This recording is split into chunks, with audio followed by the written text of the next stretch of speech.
నిన్న విజయాన్ని చేకూర్చినటువంటి కార్మిక సోదరులందరికీ పేరు పేరున అభినందనలు ధన్యవాదాలు నా తరఫున కాంగ్రెస్ పార్టీ తరఫున తెలియజేస్తా ఉన్నాను. అదేవిధంగా ఈ గెలుపులో కీలక పాత్ర పోషించినటువంటి రాష్ట్ర మంత్రివర్యులు పొంగులేటి శ్రీనివాసరెడ్డి గారు కూడా మనందరి తరఫున వారికి కూడా నేను ధన్యవాదాలు తెలియజేస్తా ఉన్నా. విజయం చేకూర్చడంలో కీలక పాత్ర ఇదే కాదు, ఉమ్మడి ఖమ్మం జిల్లాలో వన్ సైడ్ గా ఐఎన్టీసీ గెలుపులో ప్రధాన భూమిక పోషించారు పొంగులేటి శ్రీనివాసరెడ్డి గారు. అదే కోణంలో ఇక్కడ ఈ మనుగూరులో పెద్దలు కూడా మాట్లాడి చెప్పారు చాలా విషయాలు. మొన్న ఎన్నికల్లో కూడా అసెంబ్లీలో కూడా మంచిగా మీరు భారీ మెజార్టీతో దీవించారు.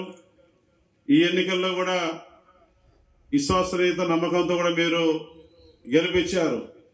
ఈ గెలుపులో ముఖ్యంగా కార్మిక సోదరులందరూ కూడా పార్టీలో ఖచ్చితంగా మరి ఎక్కడో ఉన్నటువంటి ఐఎన్టీసీని మరి 3 రోజులే పనిచేసినాం.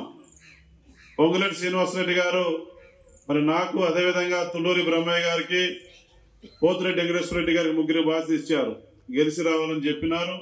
పగలు రాత్రులు నిద్రపోకుండా నాయకత్వాన్ని కలుపుకొని, పార్టీ నాయకత్వం యూనియన్ నాయకత్వం కలుపుకొని మిమ్మల్ని అందరూ కూడా కోఆర్డినేట్ చేసుకుంటూ మరి గెలిపే లక్ష్యంగా పనిచేయడం జరిగింది.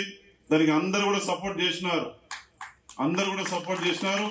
వారందరినీ కూడా మర్చిపోవాలనే విషయాన్ని గుర్తు చేస్తా ఉన్నా.